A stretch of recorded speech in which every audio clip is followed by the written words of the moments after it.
മണിക്കൂറിൽ ഏറ്റവും പ്രധാനമായിട്ടുള്ളത് പ്രദീപുള്ള എഡിറ്റർ അദ്ദേഹം കണക്കുകൾ നോക്കിക്കൊണ്ടിരിക്കുകയാണ്. അതിൻ്റെ വിശകലനം പൂർത്തിയാവുന്നവരൊക്കെ നമ്മളിലേക്ക് ജോയിൻ ചെയ്യുകയും ചെയ്യും. നമ്മുടെ 14 ജില്ലകളിൽ നിന്നുള്ള റിപ്പോർട്ടർമാരും നമ്മളോട് കൂടി ചേരുന്നു. ഏറ്റവും പ്രധാനം ഇപ്പോഴും മഞ്ചേശ്വരത്ത് നടക്കുന്ന ചില ആസ്വാരസ്യങ്ങളാണ്. അത് എന്താവും എന്നുള്ളത് മനുവാണ് അതിൻ്റെ വിവരങ്ങൾ തരിക. ഏതായാലും ഏറ്റവും ഒടുവിലത്തെ കണക്കുകൾ അതാദ്യം നോക്കിയിട്ട് നമുക്ക് എല്ലാ ഇടത്തിലേക്കും പോകാം, അതിൻ്റെ വിലയിരുത്തലേക്ക് പോകാം, സാഹചര്യങ്ങളിലേക്ക് പോകാം. ആദ്യം സൈത്തിലേക്ക്. സൈത്ത്, ഇപ്പോൾ ഏറ്റവും ഒടുവിലായി വരുന്ന കണക്കുകൾ എങ്ങനെയാണ്? പിന്നെ ഇതിലൊരു സംശയം, ഇത് പോസ്റ്റൽ വോട്ട് കൂടി ചേർത്തിട്ടുള്ളതാണോ? അങ്ങനെയാണെങ്കിൽ ആ ചേർത്തിട്ട് കൃത്യമായ കണക്ക് കിട്ടാൻ നാളെ രാവിലെ വരെ വേണ്ടി വരും അല്ലേ? അങ്ങനെയല്ലേ മനസ്സിലാക്കേണ്ടത്?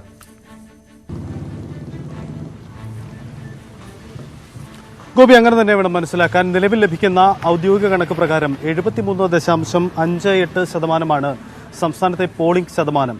പക്ഷേ ഇതൊരു അന്തിമ കണക്കല്ല. മുൻകാലങ്ങളിൽ പോളിംഗ് അവസാനിച്ചതിന് ശേഷം പുറത്തുവിടുന്ന കണക്കിന് നേരിയ മാറ്റം ഉണ്ടാവാറുണ്ട്. പക്ഷേ ഇത്തവണ നേരിയ മാറ്റമല്ല, അല്പം കൂടി വലിയൊരു മാറ്റം ഉണ്ടാകും. അത് ഗോപി സൂചിപ്പിച്ച ഘടകമാണ് ഇതിൽ പ്രതിഫലിക്കുന്നത്. അതായത് ഇപ്പോൾ പുറത്തുവിടുന്ന വോട്ടിംഗ് ശതമാനം ഇന്ന് പോളിംഗ് ബൂത്തുകളിലെത്തി വോട്ടിംഗ് മെഷീനിൽ രേഖപ്പെടുത്തിയ വോട്ടുകളുടെ കണക്ക് മാത്രമാണ് പുറത്തു വന്നിരിക്കുന്നത്. അതിൻ്റെ ശതമാനം മാത്രമാണ് പുറത്തു വന്നിരിക്കുന്നത്. അതുകൊണ്ട് തന്നെ അതിൽ മാറ്റമുണ്ടായിരിക്കാം.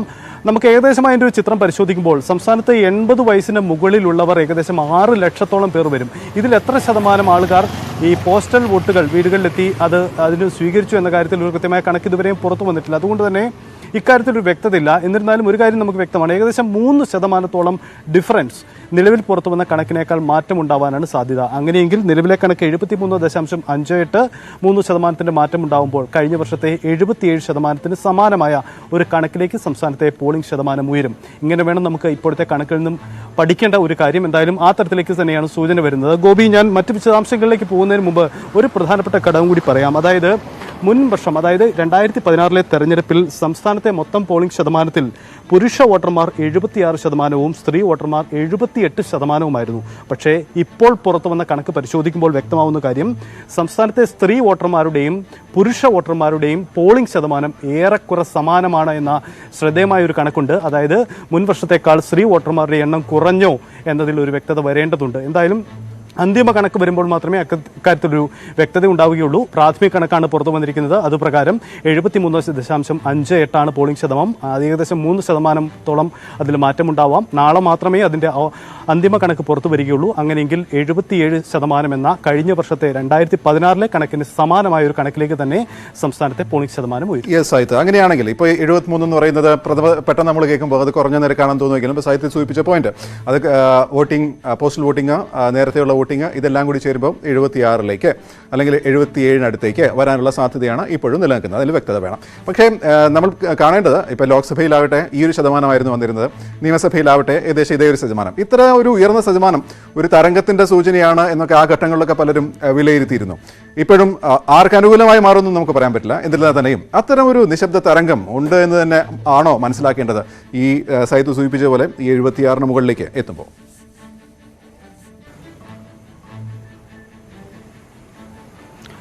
ഗോപി, അതിലൊരു പ്രധാനപ്പെട്ട കാര്യം, രാവിലെ പോളിംഗ് 7 മണിക്ക് ആരംഭിക്കുമ്പോൾ സംസ്ഥാനത്തെ എല്ലാ പോളിംഗ് ബൂത്തിലും വലിയ തിരക്കുണ്ടായിരുന്നു. വലിയ രീതിയിൽ വോട്ടർമാർ പോളിംഗ് ബൂത്തിലേക്ക് എത്തി ഈ വോട്ടിംഗ് പ്രക്രിയയുടെ ഭാഗമാവുന്ന കൂട്ടത്തോടെ എത്തുന്ന ഒരു സാഹചര്യം ഉണ്ടായിരുന്നു. സ്വാഭാവികമായും ജനങ്ങൾ കൂട്ടത്തോടെ എത്തിയത് ഏതെങ്കിലും ഒരു ട്രെൻഡിൻ്റെ, ഒരു തരംഗത്തിൻ്റെ ഭാഗമാണോ, ഏതെങ്കിലും കക്ഷിക്ക് അനുകൂലമായിരുന്നോ എന്ന സൂചനകളൊക്കെ ഉണ്ടായിരുന്നു. പക്ഷേ പോളിംഗ് അവസാനിച്ച ഈ ഘട്ടത്തിൽ നമുക്ക് പങ്കുവയ്ക്കാൻ കഴിയുന്ന കണക്കുകൾ പരിശോധിക്കുമ്പോൾ അത്തരത്തിലുള്ള ഒരു വോട്ടിംഗ് ശതമാനം നമ്മൾ പ്രതീക്ഷിച്ച തരത്തിലേക്ക് ഉയർന്നിട്ടില്ല എന്നതാണ് പ്രതീക്ഷിക്കുന്നത്. കാരണം രാഷ്ട്രീയ നേതൃത്വങ്ങളൊക്കെ പ്രതീക്ഷിച്ചത് വലിയ തരത്തിൽ പോളിംഗ് ശതമാനം ഉയർന്നേക്കാമെന്നതാണ്. പക്ഷേ മുൻ തെരഞ്ഞെടുപ്പിന് സമാനമായ രീതിയിലുള്ള ഒരു പോളിംഗ് ശതമാനം ഉയർന്നിട്ടില്ല എന്ന് വേണം നമുക്ക് നിലവിലെ കണക്കിൽ നിന്ന് മനസ്സിലാക്കാൻ. ഒരുപക്ഷേ നാളെ പുറത്തു വരുന്ന കണക്കുകൾ നമ്മളെ ഞെട്ടിക്കുന്ന മറ്റൊരു കണക്കാണോ എന്ന കാര്യത്തിൽ വ്യക്തത വരേണ്ടതുണ്ട്. എന്നിരുന്നാലും ഇപ്പോൾ പറയുന്ന കണക്ക് പ്രകാരം പോളിംഗ് ശതമാനത്തിൽ അത്ര വലിയൊരു വർധനവൊന്നും ഉണ്ടായിട്ടില്ല എന്ന് നമുക്ക് കരുതുക വയ്യ. അതുകൊണ്ട് തന്നെ ഏതെങ്കിലും ഒരു തരംഗം പ്രതിഫലിച്ചിട്ടുണ്ടോ എന്ന കാര്യത്തിൽ ഒരു വ്യക്തത ഇപ്പോഴുമില്ല. അങ്ങനെ തരംഗം ഉണ്ടായെങ്കിൽ തന്നെ അത് ഏത് കക്ഷിക്ക് അനുകൂലമാണ്, പ്രതികൂലമാണ് എന്ന് പറയാൻ കഴിയുന്ന ഒരു രാഷ്ട്രീയ സാഹചര്യം ഇല്ല എന്നാണ് എൻ്റെ ഒരു വ്യക്തിപരമായ വിലയിരുത്തൽ കൂടി ഇക്കാര്യത്തിലുള്ളത്. എന്തായാലും രാഷ്ട്രീയ നേതൃത്വങ്ങൾ പോളിംഗ് ശതമാനം ഉച്ചയോടുകൂടി പോളിംഗ് ശതമാനം ഉയരുമെന്ന് തോന്നലുണ്ടായപ്പോൾ ഉയർന്ന പോളിംഗ് ശതമാനം തങ്ങൾക്ക് അനുകൂലം എന്ന നിലപാട് 3 മുന്നണി നേതൃത്വങ്ങളും സ്വീകരിച്ചിരുന്നു. പക്ഷേ അന്തിമ കണക്കുകൾ വരുമ്പോൾ പോളിംഗ് ശതമാനത്തിൽ ആ തരത്തിലൊരു വർധനവ് ഉണ്ടായിട്ടില്ല. അതുകൊണ്ട് തന്നെ ഏതെങ്കിലും കക്ഷിക്ക് അനുകൂലമായ തരംഗമുണ്ടായോ, അല്ലെങ്കിൽ ഉണ്ടായിട്ടുണ്ടെങ്കിൽ ഏത് കക്ഷിക്ക് അനുകൂലം, പ്രതികൂലം എന്ന് പറയുക വയ്യാത്ത ഒരു രാഷ്ട്രീയ സാഹചര്യം ഇക്കാര്യത്തിലുണ്ട്.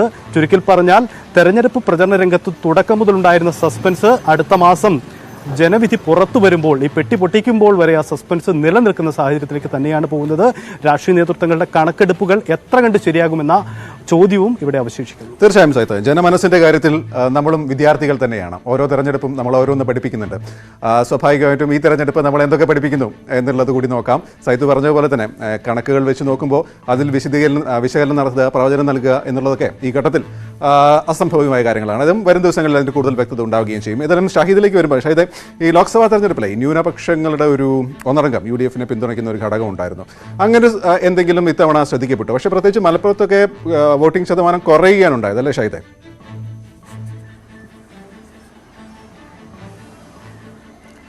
തീർച്ചയായും ഗോപി, ലോക്സഭാ തെരഞ്ഞെടുപ്പിൽ ഉണ്ടായിരിക്കുന്നത് പോലെ ന്യൂനപക്ഷ വോട്ടുകൾ UDF-ന് അനുകൂലമായ വലിയൊരു ധ്രുവീകരണം ഇത്തവണ നമുക്ക് ആ തരത്തിൽ കാണാൻ കഴിയുകയില്ല. കാരണം അത് വേറൊരു സാഹചര്യമായിരുന്നു. കേന്ദ്രത്തിൽ BJP-ക്കെതിരെ ഒരു കോൺഗ്രസ് നേതൃത്വത്തിലുള്ള സർക്കാർ രൂപീകരിക്കുമെന്ന ഉറച്ച പ്രചരണ ഒരു ആയുധം അതായത് UDF-ന്. ആ തരത്തിൽ വലിയ വോട്ടുകൾ അന്ന് അങ്ങനെ പോയിട്ടുണ്ട്. ആ തരത്തിലുള്ള വോട്ടിംഗ് പാറ്റേൺ ഇത്തവണ ഉണ്ടായിട്ടുണ്ട്. പ്രത്യേകിച്ച് ന്യൂനപക്ഷ വോട്ടുകളിൽ UDF-ന് അനുകൂലമായിട്ടുണ്ടായിട്ടില്ല.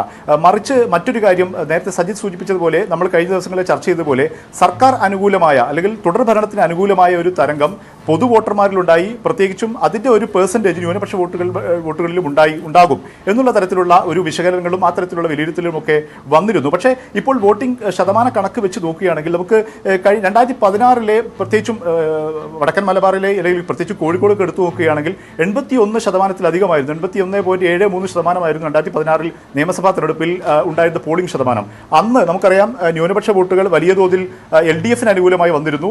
LDF-ന് ലഭിക്കാത്ത തരത്തിലുള്ള പെർസെൻറ്റേജ് ന്യൂനപക്ഷ വോട്ടുകളിൽ നിന്നും ഒരു ഷെയർ LDF-ന് ലഭിക്കുന്ന സാഹചര്യം ഉണ്ടായിരുന്നു. പക്ഷേ ഇത്തവണ നമുക്ക് ഇപ്പോൾ ഏറ്റവും ഒടുവിൽ വന്നിരിക്കുന്ന കണക്ക് 78.31%. ഇത് വരും മണിക്കൂറുകളിൽ 1-2% കൂടിയാൽ പോലും കഴിഞ്ഞ നിയമസഭാ തെരഞ്ഞെടുപ്പ് 2016 നിയമസഭാ തെരഞ്ഞെടുപ്പിൽ LDF-ന് അനുകൂലമായി വന്നിരിക്കുന്ന സാഹചര്യം ട്രെൻഡിനനുസരിച്ചുള്ള ഒരു പെർസെൻറ്റേജിലേക്ക് പോകുന്നില്ല എന്നുള്ളൊരു കണക്ക് കൂടി നമുക്ക് കാണാൻ കഴിയും. ഈ സർക്കാർ അനുകൂലമായ ഭരണാനുകൂലമായ തുടർഭരണത്തിന് അനുകൂലമായ തരംഗമുണ്ട്, അല്ലെങ്കിൽ ആ തരത്തിലുള്ള ഒരു മേൽക്കൈ സർക്കാരിന് അനുകൂലമായി ഉണ്ട് എന്ന് പറയുമ്പോൾ പോലും ആ തരത്തിൽ നമുക്ക് ഗ്രൗണ്ടിൽ നമ്മൾ പോകുമ്പോഴൊക്കെ ആ തരത്തിലുള്ള ചില സൂചനകളൊക്കെ നമുക്ക് ലഭിക്കുമായിരുന്നു. പക്ഷേ എങ്കിൽ പോലും ഇപ്പോൾ വോട്ടിംഗ് കഴിഞ്ഞതിന് ശേഷം 2016 ശതമാന കണക്കുമായി തട്ടിച്ചു നോക്കുകയാണെങ്കിൽ ആ തരത്തിലുള്ള അതിലേക്ക് എത്തുന്നില്ല എന്നുള്ളതാണ് ഏറ്റവും പ്രധാനപ്പെട്ട കാര്യം. ഒരു 2% ഒക്കെ 2016 വോട്ടിംഗ് ശതമാനത്തിൽ നിന്നും കുറവ് ഇപ്പോൾ ഈ നിയമസഭാ തെരഞ്ഞെടുപ്പിൽ വന്നിരിക്കുന്നു എന്നുള്ളതാണ് ഏറ്റവും കൗതുകരമായ കാര്യം. ഇത് മറ്റൊരു കാര്യം കൂടി, ലോക്സഭാ തെരഞ്ഞെടുപ്പിന്റെ ഏകദേശ കണക്ക് ഇപ്പോൾ നമുക്ക് എടുത്തു നോക്കുകയാണെങ്കിൽ കുറ്റ്യാടിയിൽ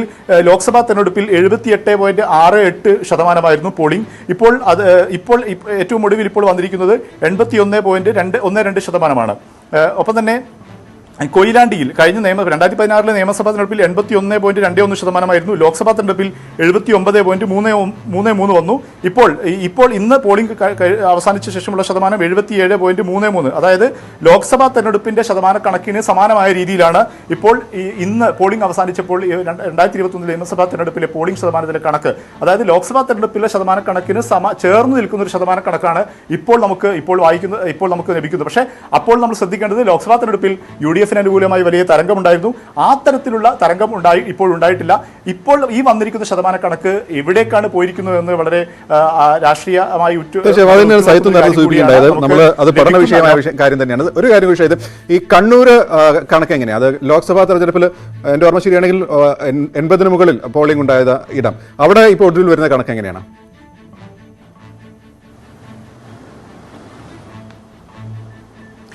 കണ്ണൂരിൽ ഏറ്റവും ശ്രദ്ധേയമായ ഒരു കാര്യം, കണ്ണൂർ തലശ്ശേരിയിൽ അവരുടെ പോളിംഗ് ശതമാനം 76, എൻ്റെ കണക്ക് ഓർമ്മ ശരിയാണ് 26 ആ തരത്തിലുള്ള ഒരു പോളിംഗ് ശതമാനത്തിലേക്ക് കുറഞ്ഞിരിക്കുന്നു എന്നുള്ളതാണ്.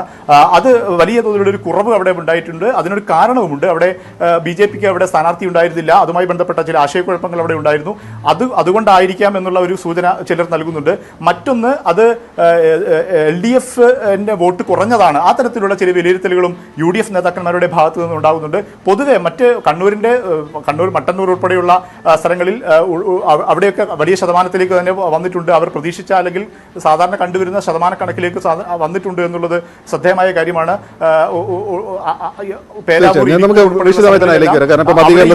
ശ്രീനാഥ് കൂടി ചേരുന്നുണ്ട്. ശ്രീനാഥ്, ഇപ്പം സജിത്ത് പറഞ്ഞൊരു കാര്യം വളരെ സുപ്രധാനമാണ്. അതായത് സ്ത്രീ പുരുഷ വോട്ടർമാരുടെ അനുപാതം. അതിൽ കഴിഞ്ഞ തവണത്തെ വ്യത്യസ്തമായി ഈ പ്രാവശ്യം സ്ത്രീകൾ വളരെ സജീവമായി വോട്ടിംഗ് പ്രക്രിയയായി വന്നിട്ടുണ്ട്. ഏകദേശം സ്ത്രീകളും പുരുഷന്മാരും തുല്യ പങ്കാളിത്തമാണ് ഉണ്ടായിട്ടുള്ളത് എണ്ണത്തിലും. ഈ ഒരു കാലഘട്ടം എന്ന് എന്ന് പറഞ്ഞു കഴിഞ്ഞാൽ സ്ത്രീകൾ വളരെ സജീവമായി തന്നെ രാഷ്ട്രീയം പറയുന്ന ഒരു കാലഘട്ടം കൂടിയാണ്. മാത്രമല്ല ഈ മഹാമാരിക്ക് ശേഷമുണ്ടായ സർക്കാരിൻ്റെ നയങ്ങൾ അല്ലെങ്കിൽ ജനങ്ങളെ സഹായിക്കാനുള്ള നിലപാടുകൾ അതിനോടൊക്കെ സ്ത്രീകൾ കുറേയൊക്കെ അനുകൂലമായി വരികയും ചെയ്തിരുന്നു. അതുകൊണ്ട് മധ്യകേരളത്തിലേക്ക് വരുമ്പോൾ എങ്ങനെയാണ് ആ കണക്കുകൾ വ്യക്തമാക്കുന്നത്? മാത്രമല്ല സ്ത്രീ വോട്ടർമാരുടെ മനസ്സ് ആര് വിജയിക്കുന്നുവോ അവർക്കൊരു സാധ്യതയുണ്ട് എന്ന രീതിയിൽ പോലും ചില വിലയിരുത്തലുകളൊക്കെ വരികയും ചെയ്തിരുന്നു. ഈ സാഹചര്യത്തിൽ എങ്ങനെയാണ് അവസാനവട്ട കണക്കുകൾ കാണുന്നത്?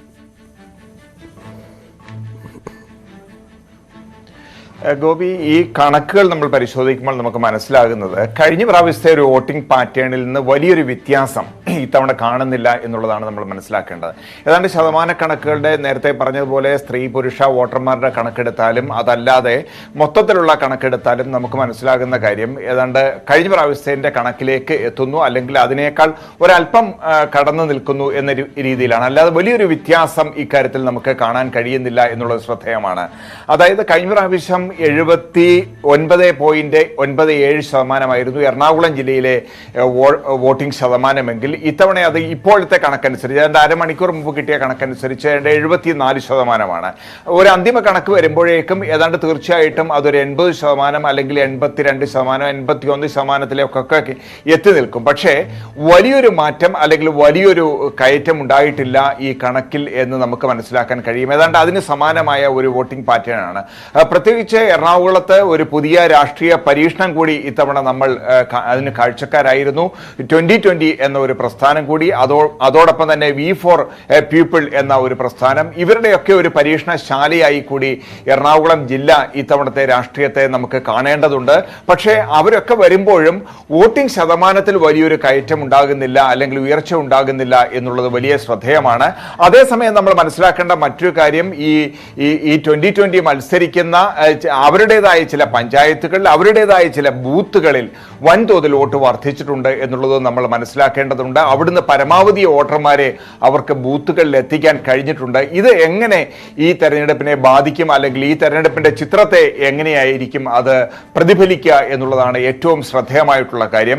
മാത്രമല്ല BJPയുടെ കാര്യം എടുത്താൽ നമുക്ക് കഴിഞ്ഞ പ്രാവശ്യമൊക്കെ വലിയ സജീവമായിരുന്നു. പ്രത്യേകിച്ച് കഴിഞ്ഞ ശബരിമല പ്രശ്നമൊക്കെ ഉണ്ടായ ശേഷം ജില്ലയിലും മറ്റ് പ്രദേശങ്ങളിലുമൊക്കെ വലിയ സജീവമായ സാന്നിധ്യമായിരുന്നു BJP. പക്ഷേ ഈ തെരഞ്ഞെടുപ്പിൽ നമ്മൾ കണ്ട ഒരു കാഴ്ച, പല മണ്ഡലങ്ങളിലും ഏതാനും ചുരുക്കം ചില മണ്ഡലങ്ങളിൽ ഒഴിച്ച് പല മണ്ഡലങ്ങളിലും BJP അല്പം പിന്നോട്ട് പോയോ എന്ന് നമ്മൾ ശങ്കിക്കേണ്ടിയിരിക്കുന്നു. പല മണ്ഡലങ്ങളിലും പല ബൂത്തുകളിലും അവർക്ക് ആളുകൾ പോലും ഉണ്ടായിരുന്നില്ല, അവരുടെ സാന്നിധ്യം ഉണ്ടായിരുന്നില്ല എന്ന് നമ്മൾ ഇന്ന് രാവിലെ കണ്ടതാണ്. അപ്പോൾ ഇതൊക്കെ എങ്ങനെ തെരഞ്ഞെടുപ്പിൽ പ്രതിഫലിക്കും എന്നുള്ള കാര്യം നമുക്ക് കാത്തിരുന്ന് കാണേണ്ട വിഷയമാണ്. ഏതായാലും എറണാകുളം ജില്ലയെ സംബന്ധിച്ചിടത്തോളം മധ്യ തിരുവിതാംകൂറിനെ സംബന്ധിച്ചിടത്തോളം ഈ തെരഞ്ഞെടുപ്പ് പുതിയ ചില പാഠങ്ങൾ കൂടി നമുക്ക് നൽകുന്നുണ്ട് എന്നുള്ള കാര്യത്തിൽ യാതൊരു സംശയവുമില്ല. തീർച്ചയായും ആദ്യത്തെ ഘട്ടത്തിൽ നമ്മൾ വിവിധ മേഖലകളിലേക്ക് പോയി, ഇനിയും ഓരോ ജില്ലകളിലേക്കുമാണ്. അവിടെ ഇപ്പോൾ ശ്രീനാഥും സാഹിത്യം ഒക്കെ സൂചിപ്പിച്ച പോലെ സവിശേഷമായി കാണേണ്ട ചില സാഹചര്യങ്ങൾ പലയിടങ്ങളിൽ കൂടിയുണ്ട്. തിരിച്ചു വരാം ഇടവേളയ്ക്ക്.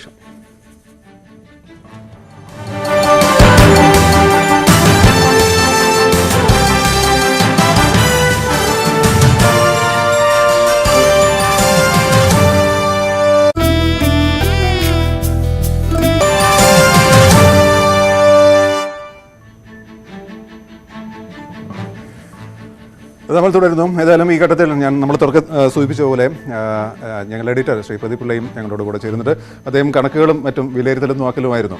സ്വാഭാവികമായിട്ടും ഞങ്ങളുടെ റിപ്പോർട്ടർമാർ ഇനി ഓരോ ജില്ലകളിലേക്കാണ് നമ്മൾ പോകുന്നത്. പ്രദീപ്, അല്പം മുമ്പ് പ്രദീപിനെ സംസാരിക്കുകയുണ്ടായി, ചില കാലഘട്ടത്തിൽ ചില മണ്ഡലങ്ങൾ വിജയിച്ചവർ കേരളം പിടിച്ചിട്ടുണ്ട്. അങ്ങനെ ചില രസകരമായ കണക്കുകളൊക്കെ ഈ വിലയിരുത്തലിൻ്റെ ഇടയിലായിട്ട് പറയുകയുണ്ടായി. അപ്പോൾ എന്തൊക്കെയാണ് ഇതുവരെ വിലയിരുത്തിയിൽ കണ്ടെത്തിയത്?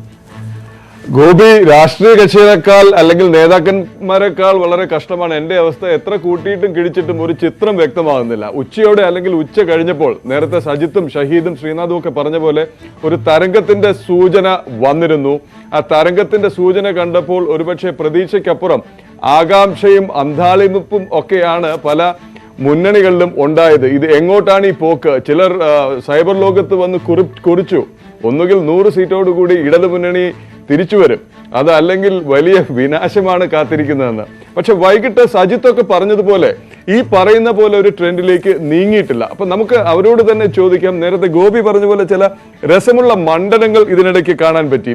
ഉദാഹരണത്തിന് ഒല്ലൂർ 1982 മുതൽ ഒല്ലൂരിൽ ജയിച്ച കക്ഷിയും മുന്നണിയും കേരളം ഭരിച്ചിട്ടുണ്ട്. ശ്രദ്ധിക്കണം, 82 തൊട്ടാണ് കേരളം ഈ ഓൾട്ടർനേറ്റ് ടേംസ് കൊടുത്തു തുടങ്ങിയത്. 5 വർഷം ഇടതുമുന്നണിയെങ്കിൽ 5 വർഷം ഐക്യമുന്നണി എന്നുള്ള ഒരു സമ്പ്രദായം കൊടുത്തു തുടങ്ങിയത്. അതുപോലെ അടുത്ത് ആറന്മുള 1991 തെരഞ്ഞെടുപ്പ് മുതൽ ആറന്മുള ജയിക്കുന്ന കക്ഷിയും മുന്നണിയും കേരളം ഭരിച്ചിരുന്നു. ഇതേ സംഗതി തന്നെയാണ് പാറശാലയിലും. 82 മുതൽ പാറശാല ജയിക്കുന്ന കക്ഷി മുന്നണി കേരളം ഭരിച്ചു. ഇതിപ്പോ ഒരു തത്വമോ ഒരു അളവുകോലോ ഒന്നും ആയിരിക്കില്ല. എങ്കിലും രസമുള്ള ഒരു ഫാക്ടർ, ഒല്ലൂരിനും ആറന്മുളയ്ക്കും പാറശാലയ്ക്കും കേരളത്തിന്റെ ആകെയുള്ള സംസ്ഥാനത്തിന്റെ മുഴുവൻ പൾസും മനസ്സും ഒക്കെ അറിയാനുള്ള കഴിവുണ്ടോ ഇല്ലേ എന്നുള്ളത്. പാറശാലയിൽ ഒരു എക്സെപ്ഷൻ ഉണ്ടായിട്ടുള്ളത് 96-ലാണ്. അത്തവണ സുന്ദരൻ നാടാർ ഇരു മുന്നണികളെയും തോൽപ്പിച്ച് കോൺഗ്രസ് റിബലായി മത്സരിച്ച് ജയിച്ചു വന്നു. പക്ഷേ ഇവഞ്ച്വലി അദ്ദേഹം കോൺഗ്രസിലേക്കും ഐക്യമുന്നണിയിലേക്കും മടങ്ങുകയും ചെയ്തു. സജിത്ത് നമ്മോടൊപ്പം ഉണ്ടെങ്കിൽ സജിത്തിനോട് ഒരു ചോദ്യം. സജിത്ത്, ഉച്ചയോടെ അല്ലെങ്കിൽ ഉച്ച കഴിഞ്ഞപ്പോഴും കണ്ടിരുന്ന ഒരു പ്രവണത അനുസരിച്ചാണെങ്കിൽ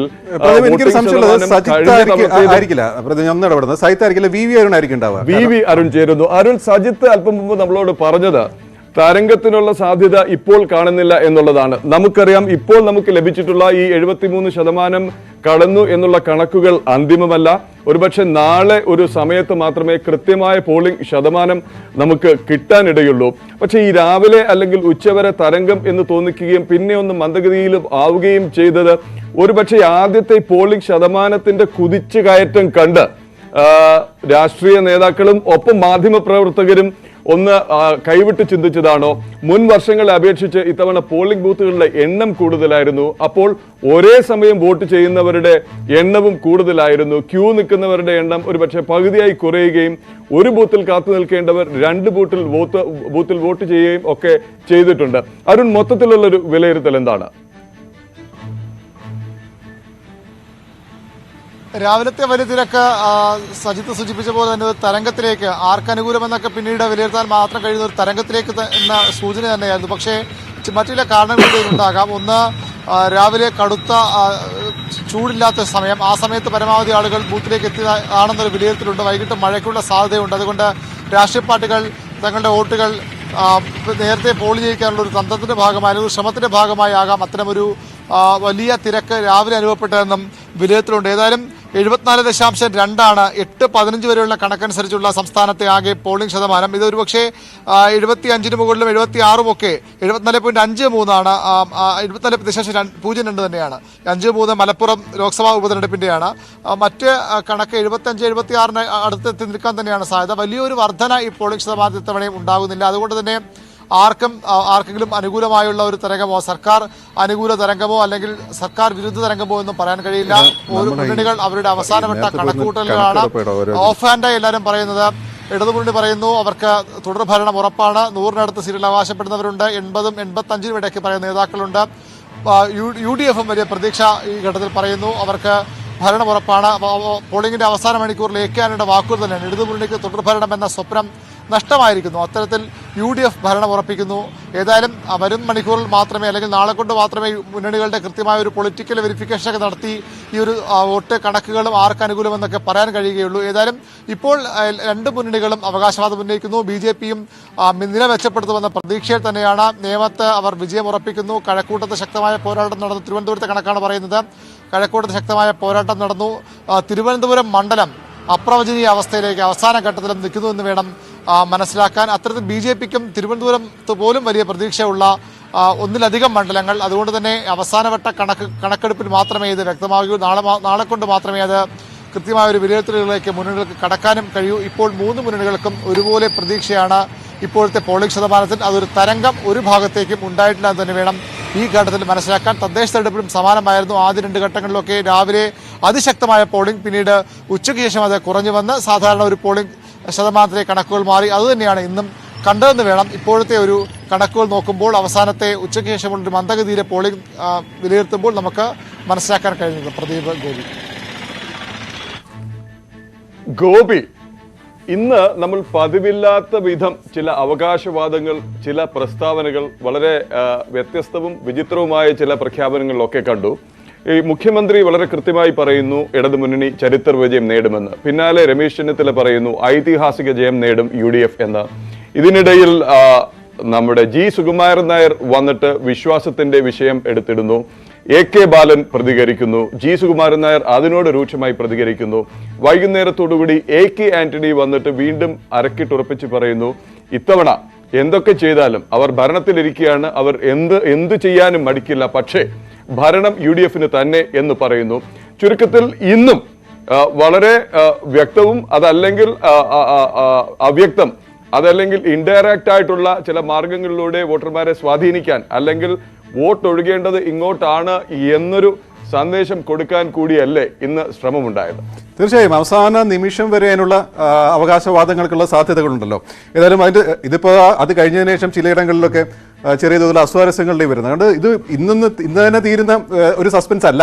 സ്വാഭാവികമായിട്ടും ഇപ്പം നേരത്തെ സൈത്ത് പറഞ്ഞ പോലെ ഇനിയിപ്പോൾ പോസ്റ്റൽ വോട്ടിൻ്റെ കണക്കുകൂടി വരുമ്പോൾ എത്ര ശതമാനം എന്നുള്ളൊരു ആക്യുറേറ്റ് ഫിഗറിലേക്ക് വരും. അപ്പോൾ യഥാർത്ഥ കണക്കുകൂട്ടൽ ഇനി തുടങ്ങാൻ പോകുന്നേ ഉള്ളൂ.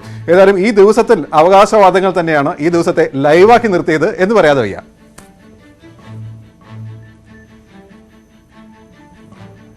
LDFന് കേരളം ചരിത്ര വിജയമാണ് സമ്മാനിക്കാൻ പോകുന്നത്. ഇവിടെ ജനങ്ങളുടെ കരുത്താണ് ഈ തെരഞ്ഞെടുപ്പിൽ പ്രകടമാവുക. ജനങ്ങളെ തെറ്റിദ്ധരിപ്പിക്കാനുള്ള ഒട്ടേറെ കാര്യങ്ങൾ നടന്നെങ്കിലും അതൊന്നും ജനങ്ങൾ മുഖവിലക്കെടുത്തിട്ടില്ല. കഴിഞ്ഞ തദ്ദേശഭരണ തെരഞ്ഞെടുപ്പിൽ കണ്ടതുപോലെ തന്നെ എല്ലാ ദുരാരോപണങ്ങളും അപവാദ പ്രചരണങ്ങളും തള്ളിക്കൊണ്ടുള്ള സമീപനമാണ് ജനങ്ങൾ ഈ തെരഞ്ഞെടുപ്പ് പ്രചാരണം ആരംഭിച്ചതിന് ശേഷം ഇതേവരെ സ്വീകരിച്ചിട്ടുള്ളത്. മെയ് 2 പിണറായി ഗവൺമെൻറ്റിൻ്റെ ഭരണം അവസാനിക്കുകയാണ്. മെയ് 2 ശേഷം അടുത്ത UDF മുഖ്യമന്ത്രി വരുന്നതുവരെ UDF ഗവൺമെൻറ് വരുന്നവരുള്ള പിണറായി ഗവൺമെൻറ് കെയർടേക്കർ ഗവൺമെൻറ് മാത്രമായിരിക്കും. പിണറായി ഗവൺമെൻറ്റിൻ്റെ ദിനങ്ങൾ എണ്ണപ്പെട്ട് കഴിഞ്ഞിരിക്കുന്നു. പക്ഷെ ഒരു കാര്യം ഞാൻ പറയാം, എന്തും ചെയ്യാൻ മടിക്കാത്ത ഒരു പാർട്ടി, എന്തും ചെയ്യാൻ മടിക്കാത്ത ഒരു ഗവൺമെൻറ്റാണ് കേരളം ഭരിക്കുന്നത്. അധികാരം വിട്ടൊഴിയാതിരിക്കാൻ വേണ്ടി എന്ത് കാര്യം ചെയ്യാനും, എന്ത് തെറ്റ് ചെയ്യാനും, എന്ത് അക്രമം ചെയ്യാനും, എന്ത് ചതി ചെയ്യാനും പഠിക്കാത്തൊരു ഗവൺമെൻറ്റാണ് കേരളം ഭരിക്കുന്നത്. അതുകൊണ്ട് ഇനിയുള്ള ദിവസങ്ങളിൽ കോൺഗ്രസ് പ്രവർത്തകർ, UDF പ്രവർത്തകർ ജാഗ്രത പാലിക്കണം. മെയ് 2 വൈകുന്നേരം വോട്ടെണ്ണുന്നത് വരെ കണ്ണിൽ എണ്ണയൊഴിച്ച് അതിർത്തികൾ പട്ടാളക്കാർ അതിർത്തികൾ സൂക്ഷിക്കുന്ന പോലെ 24/7 നിങ്ങൾ സൂക്ഷ്മമായി കാര്യങ്ങൾ നിരീക്ഷിക്കണം. അല്ലെങ്കിൽ ചതി ഉണ്ടാകാനിടയുണ്ട്. ഉജ്ജ്വലമായിട്ടുള്ള മുന്നേറ്റമായിരിക്കും ദേശീയ ജനാധിപത്യ സഖ്യം ഈ തെരഞ്ഞെടുപ്പിൽ കേരളത്തിൽ നടത്താൻ പോകുന്നത്. വലിയ മുന്നേറ്റം, NDAയുടെ ഏറ്റവും വലിയ കരുത്തുറ്റ മുന്നേറ്റമായിരിക്കും ഈ തെരഞ്ഞെടുപ്പ്. തെരഞ്ഞെടുപ്പിന്റെ ഫലം പുറത്തു വരുമ്പോൾ കേരളത്തിലെ പ്രബലരായിട്ടുള്ള 2 മുന്നണികൾക്കും അവർക്ക് തിരിച്ചടി ഉണ്ടാവും, സീറ്റുകളുടെ കുറവുണ്ടാവും, അവരുടെ വോട്ടിംഗ് ശതമാനത്തിൽ വലിയ ഇടിവുണ്ടാവും. സീറ്റുകളുടെ കാര്യത്തിലും വോട്ടിന്റെ കാര്യത്തിലും ഏറ്റവും ശക്തമായിട്ടുള്ള മുന്നേറ്റം നടത്തുന്നത് NDA ആയിരിക്കും. തീർച്ചയായിട്ടും 35 സീറ്റ് കിട്ടിയാൽ ഉറപ്പായിട്ടും ഗവൺമെന്റ് ഉണ്ടാക്കാൻ കഴിയുമെന്ന് ഞാൻ നേരത്തെ പറഞ്ഞ കാര്യത്തിൽ ഇപ്പോഴും ഉറച്ചു നിൽക്കുന്നു. ആത്മവിശ്വാസത്തിന് തരിമ്പും കുറവില്ല 3 മുന്നണികൾക്കും മുന്നണികളുടെ നേതാക്കൾക്കും. പക്ഷേ നേരത്തെ സൂചിപ്പിച്ച പോലെ തന്നെ ഗോപി, കണക്കുകൂട്ടലുകൾ, കൂട്ടിക്കിഴിക്കലുകൾ, ആശങ്കകളൊക്കെ ഉച്ചയ്ക്ക് തന്നെ തുടങ്ങിയിരുന്നു. ഈ പ്രസ്താവനകൾ കൊണ്ട് ഉദ്ദേശിച്ചത് സംശയിച്ചു നിൽക്കുന്ന ആരെങ്കിലും ഉണ്ടെങ്കിൽ, ആടി നിൽക്കുന്ന ആരെങ്കിലും ഉണ്ടെങ്കിൽ നിങ്ങളുടെ വോട്ട് പാഴാക്കരുത്, ഇവിടേക്ക് പോരട്ടെ എന്ന്. ഇതിനിടയിലാണ് നമുക്ക് ചില സൂചനകൾ കിട്ടിയത്. ചില നിർണായക മണ്ഡലങ്ങളിൽ ന്യൂനപക്ഷ വോട്ടുകൾ ഉച്ച കഴിഞ്ഞും പോൾ ചെയ്തിട്ടില്ല. എങ്ങോട്ടാണ് പോക്ക് എന്നുള്ളത് കണ്ടിട്ട് തന്ത്രപരമായി വോട്ട് ചെയ്യാനുള്ള ഒരു കണക്കുകൂട്ടൽ അല്ലെങ്കിൽ ഒരു തയ്യാറെടുപ്പാണ് എന്നും കേട്ടിരുന്നു. എന്തായാലും ഒരു കാര്യം ഉറപ്പായി, പ്രതീക്ഷയുടെ തേരിലേറിയാണ് ഇതുവരെ വന്നിരുന്നുണ്ടെങ്കിൽ ഇനി ഇങ്ങോട്ട് ആകാംക്ഷയുടെ മുൾമുനയിലായിരിക്കും ഇവരെല്ലാവരും എന്നുള്ളത് വളരെ വ്യക്തമാണ്. ഗോപി, തീർച്ചയായും ആ ഒരു ഞങ്ങൾ വിജയിക്കാൻ പോകുന്നു എന്ന് പറഞ്ഞുകൊണ്ടിരിക്കുക എന്നുള്ളത് തന്നെയാണ് ഈ മണിക്കൂറിൽ ചെയ്യേണ്ടത്. അവർ ചെയ്തു. പിന്നെ തോൽക്കുന്നതിന് തൊട്ട് മുമ്പ് ഒരു ആത്മവിശ്വാസം വളരെ വളരെ നല്ലതാണ് എന്നാണല്ലോ ആ സിനിമയിൽ യോദ്ധയിൽ പറഞ്ഞിട്ടുള്ളത്. അതുകൊണ്ട് ആത്മവിശ്വാസം എല്ലാവരിലും ഉണ്ടാവട്ടെ. നമുക്കിനി ഓരോ ജില്ലയിലും ആത്മവിശ്വാസത്തിലേക്ക് പോകാം അല്ലേ പ്രദീപ്? ആദ്യം ഇപ്പോൾ കൊല്ലത്ത് നിന്ന് വിനോദുണ്ട്. അതായത് വിനോദ്, കുണ്ടറയിൽ പെട്രോൾ ബോംബ് ആരോപണം വരെ അല്ലെങ്കിൽ വീണു എന്ന് പറയുന്ന ഒരു തെരഞ്ഞെടുപ്പാണത്. വലിയ സങ്കീർണമായ കോലാഹലങ്ങൾ, EMCC കോലാഹലമടക്കം ഉഴുതുമറിച്ച ഇടം. ഏറ്റവും ഒടുവിൽ ലഭിക്കുന്ന വിവരങ്ങൾ എങ്ങനെയാണ്? ഈ കണക്കുകൾ പാറ്റേൺ എങ്ങനെയാണ് മനസ്സിലാവുന്നത്? അതൊന്നും തുടങ്ങാം വിനോദ്, പെട്ടെന്ന്. ഗോപി, 73 ഇവിടുത്തെ പോളിംഗ് ശതമാനം. കഴിഞ്ഞ നിയമസഭാ തെരഞ്ഞെടുപ്പിൽ ഇത് 75 ആയിരുന്നു. നേരത്തെ ശ്രീ പ്രദീപ് പിള്ള പറഞ്ഞതുപോലെ തന്നെ ഇനിയും കണക്കുകൾ വരേണ്ടതുണ്ട്. കാരണം അടുത്ത ദിവസം മാത്രമായിരിക്കും നമുക്ക് ഏറ്റവും ഒടുവിലത്തെ ഒരു ഫിഗർ ലഭിക്കുക. ഏതായിരുന്നാലും വലിയ മത്സരം നടന്ന ഒരു ജില്ലയാണ് കൊല്ലം. കാരണം UDFിൻ്റെ ഒരു പ്രതിനിധി പോലും കഴിഞ്ഞ നിയമസഭയിൽ എത്തിയിരുന്നില്ല കൊല്ലം ജില്ലയിൽ നിന്ന്. ആ ഒരു അവസ്ഥയിൽ നിന്ന് UDFിന് പ്രചരണ രംഗത്ത് ഏറെ മുന്നോട്ട് പോകാൻ കഴിഞ്ഞു എന്ന് തന്നെ പറയാം. 4 സീറ്റുകളിലാണ് അവർ ഉറച്ച ആത്മവിശ്വാസം പ്രകടിപ്പിക്കുന്നത്. കരുനാഗപ്പള്ളി, ചവറ, കുണ്ടറ, കൊല്ലം. ഈ 4 സീറ്റുകൾ എന്തായാലും ജയിക്കും എന്ന ഒരു നിലപാടിൽ തന്നെയാണ് UDF ഉള്ളത്.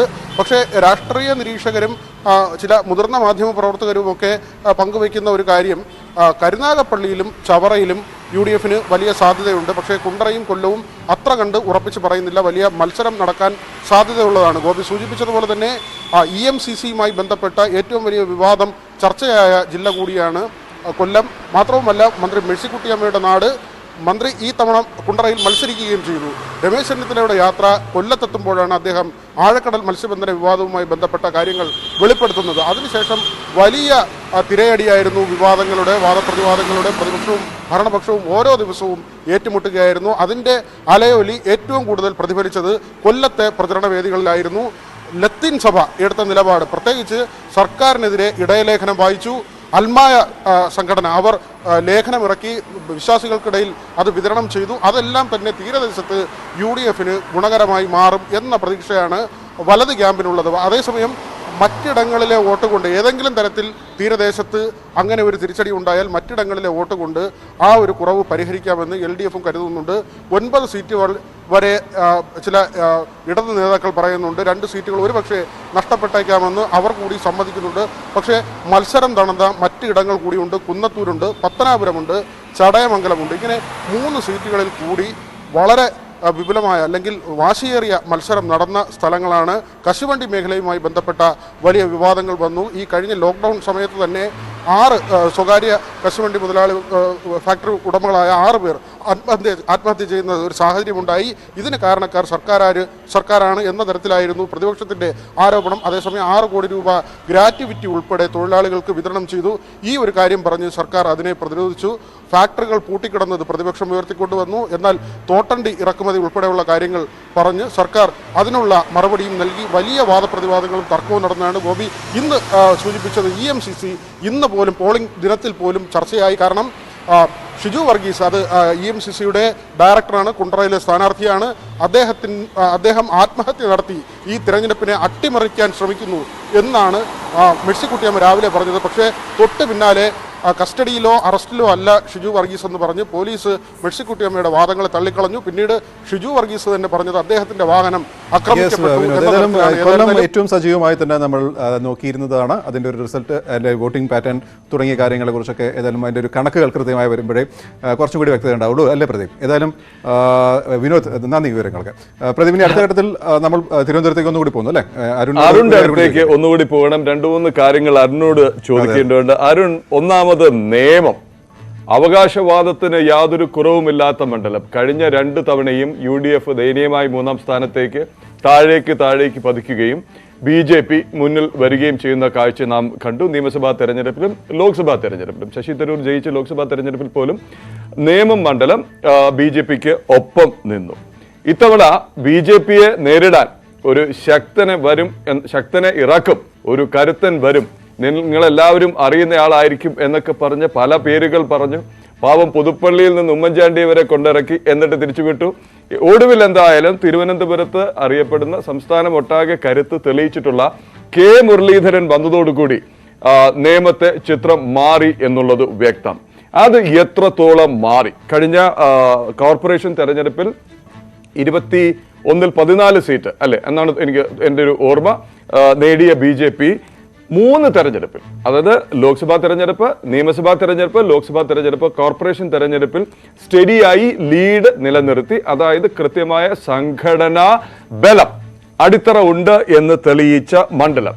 ഇവിടെ ഒ രാജഗോപാൽ നേടിയ അല്ലെങ്കിൽ ലോക്സഭാ തെരഞ്ഞെടുപ്പിൽ നേടിയ വോട്ടുകൾ മറികടന്ന് വളരെ ദയനീയമായി 3ാം സ്ഥാനത്ത് നിന്ന് 1ാം സ്ഥാനത്തേക്കോ 2ാം സ്ഥാനത്തേക്കോ എത്താനുള്ള കരുത്ത് കോൺഗ്രസിനും UDF-നും ഉണ്ടോ? ഇടത് കക്ഷികൾ ഒരുപക്ഷെ ചൂണ്ടിക്കാട്ടിയത് BJP-യുടെ വോട്ടും UDF-ന്റെ വോട്ടും കൃത്യമായി പിടിക്കുമെങ്കിൽ മാസ് സ്വന്തം അടിത്തറ വോട്ടുകളുടെ ബലത്തിൽ ഇടതുമുന്നണി സ്ഥാനാർത്ഥി വി ശിവൻകുട്ടിക്ക് കടന്നു കയറാം എന്നാണ്, അല്ലെങ്കിൽ ജയിച്ചു കയറാം എന്നാണ്.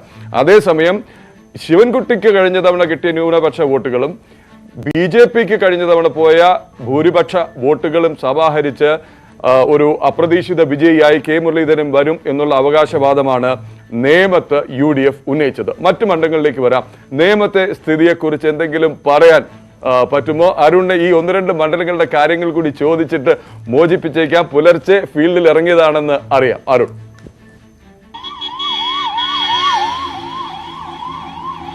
പ്രദീപ്, നേമത്ത് അതിസങ്കീർണമാണ് കാര്യങ്ങൾ. 69.65, അതായത് ഇപ്പോൾ തന്നെ 70% പോളിംഗ് അവിടെ കണക്കുകളിലുണ്ട്. അത് 1-2% കൂടാൻ തന്നെയാണ് സാധ്യത. നേമത്തെ 2 പ്രതികരണങ്ങൾ ഇതിനകം നമുക്ക് ലഭ്യമായി കഴിഞ്ഞു. ഒന്ന് ഇടതുമുന്നണി സ്ഥാനാർത്ഥി വി ശിവൻകുട്ടിയുടേതാണ്. അദ്ദേഹം വിജയം ഉറപ്പിക്കുന്നു, നിയമം തിരിച്ചുപിടിക്കുമെന്ന് അവകാശവാദം ഈ ഘട്ടത്തിൽ ഉന്നയിക്കുന്നു. മറ്റൊന്ന് കെ മുരളീധരൻ്റെതാണ്. അദ്ദേഹം പറഞ്ഞത് ഉയർന്ന പോളിംഗ് ശതമാനം UDF-ന് അനുകൂലം, UDF അനുകൂലമായി നേമത്തെ ജനങ്ങൾ വോട്ട് ചെയ്തു.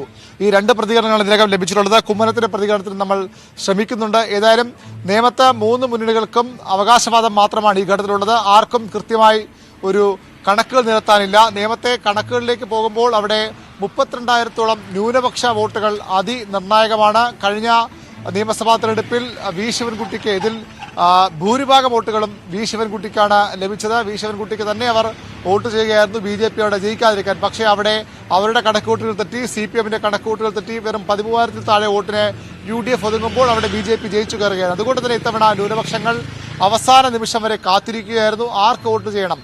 നമുക്ക് ലഭിക്കുന്ന ഒരു വിശ്വസനീയ വിവരം അനുസരിച്ചാണെങ്കിൽ ഇന്നലെ ന്യൂനപക്ഷങ്ങൾ സംഘടനകളുടെ ഒരു കോർഡിനേഷൻ കമ്മിറ്റി, മുസ്ലിം സംഘടനകളുടെ കോർഡിനേഷൻ കമ്മിറ്റി യോഗം ചേർന്നു. അതിൽ UDF-നെ പിന്തുണയ്ക്കാൻ അവർ തീരുമാനമെടുത്തു എന്ന് വേണം മനസ്സിലാക്കാൻ. അങ്ങനെയെങ്കിൽ ആ വോട്ടിന്റെ മഹാഭൂരിപക്ഷം UDF ലഭിക്കും. അപ്പോഴും അവിടെ SDPA പോലുള്ള ചില സംഘടനകൾ അവർക്ക് പ്രത്യേകം അവിടെ സർവേ നടത്തിയിരുന്നു. അവർ ആർക്കാണ് അവിടെ വിജയസാധ്യത, അവരുടെ സർവേയിൽ ലഭിച്ച വിവരങ്ങൾ കെ മുരളീധരൻ മണ്ഡലത്തിൽ 3ാം സ്ഥാനത്താണ്. അതുകൊണ്ട് മുരളീധരൻ വോട്ട് നൽകിയാൽ അവിടെ അത് BJP-യുടെ ജയത്തിലേക്ക് കാര്യങ്ങൾ കൊണ്ടെത്തുമെന്ന് SDP വിലയിരുത്തുന്നു. അതുകൊണ്ട് തന്നെ അവരുടെ ബ്ലോക്കുകൾ N ബ്ലോക്കായി ഇടതുമുന്നണിയിലേക്ക് ശിവൻകുട്ടിയിലേക്ക് പോകുമെന്ന വിലയിരുത്തലാണ് ഇന്ന് അവസാന നിമിഷം വരെ ഉണ്ടായത്. പക്ഷേ അതുകൊണ്ട് മാത്രം വിജയിക്കാൻ ശിവൻകുട്ടിക്ക് കഴിയില്ല. കാരണം 32,000 വോട്ടിൽ 5,000 മാറ്റിവെച്ചാൽ 27,000-ഓളം വോട്ടുകൾ. അത് എത്ര ശതമാനം പോൾ ചെയ്യപ്പെടും? 60-70% ആ വോട്ടുകൾ പോൾ ചെയ്യപ്പെട്ടിട്ടുണ്ടാകണം. അങ്ങനെയെങ്കിൽ ആ വോട്ട് പൂർണ്ണമായും മുരളീധരൻ ലഭിച്ചാൽ അദ്ദേഹത്തിന് വലിയൊരു അനുഗ്രഹമായത് മാറും. പക്ഷേ അവിടെയും കടുത്ത CPM വോട്ടുകളുണ്ട്, CPM ശക്തി കേന്ദ്രങ്ങളുണ്ട്, അത്തരം പ്രദേശങ്ങളുണ്ട്. മാണിക്യവളാകം പോലുള്ള പ്രദേശങ്ങൾ CPM-ന് പരമ്പരാഗതമായി വോട്ട് ശക്തിയുള്ള മേഖലകൾ. അവിടങ്ങളിലുള്ളവരൊക്കെ ശിവൻകുട്ടിക്ക് വോട്ട് ചെയ്യാം. അങ്ങനെ വരുമ്പോൾ ശ്രദ്ധിക്കേണ്ടത് അവിടെ ഒരു സ്പ്ലിറ്റ് ന്യൂനപക്ഷ വോട്ടുകൾക്കിടയിൽ ഉണ്ടാകും. അത് ഇടതുമുന്നണിക്കും വലത് മുന്നണി UDF-നുമായി വിഭജിച്ചു പോകും. അപ്പോൾ അവിടെ ഗുണം ലഭിക്കുക BJP-ക്കാണ്. അവിടെയും ചില പ്രശ്നങ്ങളുണ്ട്. ഇത്തവണ നായർ സമുദായം തിരിച്ചു തന്നെ നിയമത്തെ പറയേണ്ടി വരും. കാരണം അത്തരത്തിൽ സാമുദായികമായി തന്നെ അവിടെ കൃത്യ പ്രചരണങ്ങൾ നടന്നൊരു മണ്ഡലമാണ്. നായർ സമുദായത്തിൻ്റെ വോട്ട് കഴിഞ്ഞ തവണ കുമ്മനത്തിൽ ഒ രാജഗോപാൽ ലഭിച്ചു. ഇത്തവണ മുരളീധരൻ വരുമ്പോൾ അതിൽ കൃത്യമായൊരു ഡിവിഷൻ ഉണ്ടാകും. CPM-ന്റെ പരമ്പരാഗത വോട്ടുകൾ കൂടി വരുമ്പോൾ 3 വോട്ടുകൾ വിഭജിക്കപ്പെടാം. അതുകൊണ്ട് തന്നെ ആ വോട്ടുകളും ആർക്ക് പോയി എന്ന കാര്യത്തിൽ വ്യക്തതയില്ല. SNDP-ക്ക് 12,000-ഓളം വോട്ടുകളുണ്ട്. ഈ നമുക്ക് ലഭിക്കുന്ന വിവരങ്ങൾ അനുസരിച്ചാണെങ്കിൽ ഈ ആദ്യഘട്ടം മുതൽ SNDP വളരെ ശക്തമായി ശിവൻകുട്ടിക്ക് വേണ്ടി, ഇടതുമുന്നണിക്ക് വേണ്ടി അവിടെ രംഗത്തിറങ്ങിയിരുന്നു. അതുകൊണ്ട് തന്നെ ഈ സാമുദായിക വോട്ടുകൾ വളരെ കൃത്യമായി വിഭജിക്കപ്പെട്ടു പോയിരിക്കുന്നു. ആർക്ക് എത്രത്തോളം വോട്ടുകൾ ലഭിച്ചു എന്ന് ഇതുവരെയും പറയാൻ കഴിയാത്തൊരവസ്ഥ. അതുതന്നെയാണ് 3 മുന്നണികൾക്കും ഇപ്പോഴും നിയമത്തിൽ. വളരെ കൃത്യമാണ് അരുൺ വിശേഷിപ്പിച്ച പോലെ തന്നെ അതിസങ്കീർണമാണ് ഈ കൂടിക്കുഴഞ്ഞു കിടക്കുന്ന അവസ്ഥ. അരുൺ, പെട്ടെന്ന് തിരുവനന്തപുരം കഴക്കൂട്ടം വട്ടിയൂർക്കാവിലേക്ക് കൂടി ഒന്ന് പ്രേക്ഷകരെ കൊണ്ടുപോയിട്ട് അരുണ് പോകാം. തിരുവനന്തപുരത്ത് വളരെ രസകരമായ ഒരു സംഗതി വന്നത്, ശക്തരായ 2 സ്ഥാനാർത്ഥികൾ 2 ഭാഗത്തും പയറ്റി തെളിഞ്ഞ VS ശിവകുമാറും ആന്റണി രാജുവും 2 ഭാഗത്ത് നിൽക്കുമ്പോൾ പുതുമുഖമായി അവതരിച്ച കൃഷ്ണകുമാർ എന്ന സിനിമ സീരിയൽ നടൻ BJPക്ക് വേണ്ടി NDAക്ക് വേണ്ടി വലിയ മുന്നേറ്റം നടത്തുന്ന കാഴ്ച കണ്ടു. പ്രചാരണ രംഗത്തെങ്കിലും അദ്ദേഹം മുന്നിൽ വരുന്നു എന്നുള്ളൊരു സൂചന കിട്ടി. ഇതിന്റെ അനന്തരഫലം എന്തായിരിക്കാം?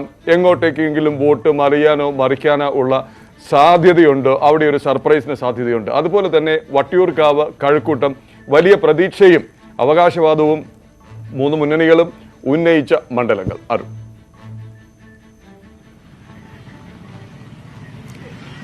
പ്രദീപ്, ജി കൃഷ്ണകുമാർ എന്ന സിനിമാ സീരിയൽ താരം തിരുവനന്തപുരം മണ്ഡലത്തിൽ മത്സരിക്കാൻ വരുമ്പോൾ അത് കോൺഗ്രസിനെ സഹായിക്കാനുള്ള ഒരു സ്ഥാനാർത്ഥി എന്ന വിലയിരുത്തലാണ് CPM കേന്ദ്രങ്ങൾ ആദ്യഘട്ടം മുതൽ പങ്കുവച്ചത്. ഒത്തുകളിയുടെ ഒരു ഉദാഹരണമായാണ് അവർ ചൂണ്ടിക്കാട്ടത്. പക്ഷേ പിന്നീട് കേട്ട ഇന്നലെ അവസാനം കേട്ട ഒരു തമാശ, സാധാരണഗതിയിൽ സ്ഥാനാർത്ഥികളെ വിളിച്ചിറക്കി പ്രചരണ രംഗത്തെ കൊണ്ടുപോകാൻ മുന്നണി നേതാക്കൾ അല്ലെങ്കിൽ ഓരോ മണ്ഡലങ്ങളുടെയും ഓരോ വാർഡുകളുടെ ചുമതലയുള്ള നേതാക്കൾ വലിയ പ്രയത്നം നടത്താറുണ്ട്. പക്ഷേ കൃഷ്ണകുമാറിന്റെ കാര്യത്തിൽ കേട്ടത്, കൃഷ്ണകുമാർ നേതാക്കളുടെ പ്രവർത്തകരുടെ വീടുകളിലെത്തി അവരെ വിളിച്ചിറക്കി രാവിലെ പ്രചരണ രംഗത്തെ കൊണ്ടുപോകുന്നു. അത്ര സജീവമായിരുന്നു BJPയുടെ ആ സ്ഥാനാർത്ഥി. സിനിമാ താരം എന്നതിലുപരി ഒരു രാഷ്ട്രീയക്കാരനായി പൂർണ്ണമായി മാറിക്കൊണ്ട് കൃഷ്ണകുമാർ പ്രചരണ രംഗത്ത് വലിയൊരു മേൽക്കൈ നേടി. അതാണ് പല സർവേകളിലും കണ്ടതുപോലെ തിരുവനന്തപുരം മണ്ഡലത്തിൽ BJP ജയിച്ചേക്കാമെന്ന ഒരു വിശകലനത്തിലേക്ക് കാര്യങ്ങൾ എത്തിച്ചേർന്ന് വളരെ സജീവമായ പ്രചരണം, ഇടിച്ചു കയറിയുള്ള പ്രചരണം, ഒരു വലിയ മുൻതൂക്കം നേടാൻ കൃഷ്ണകുമാറിന് പ്രചരണ രംഗത്ത് കഴിഞ്ഞു.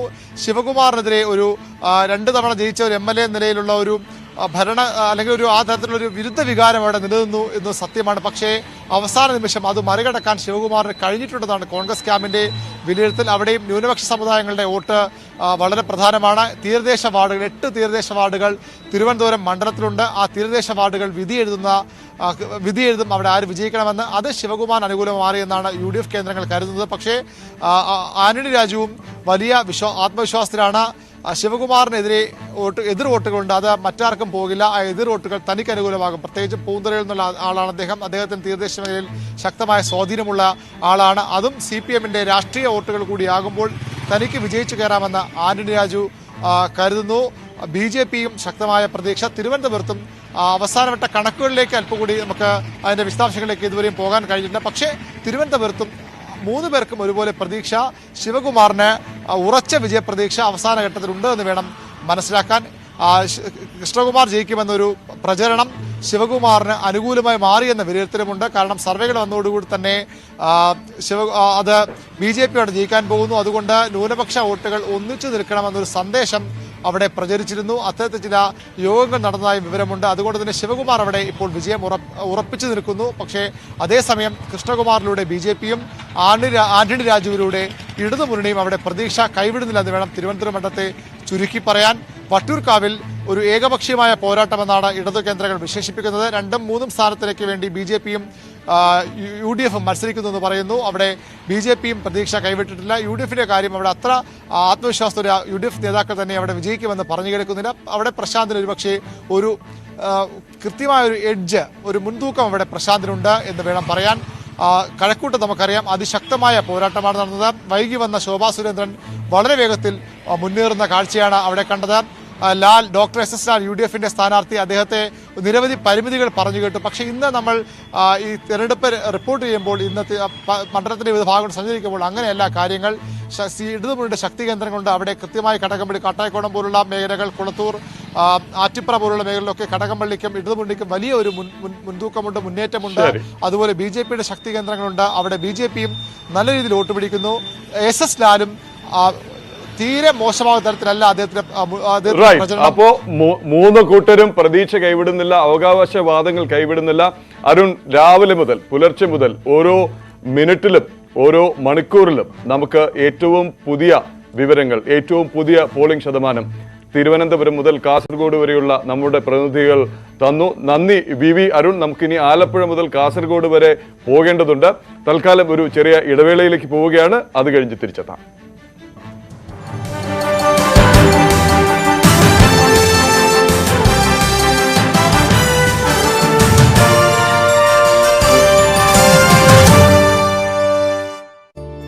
വോട്ടംഗം 2021 കോ പ്രസന്റഡ് ബൈ ICL.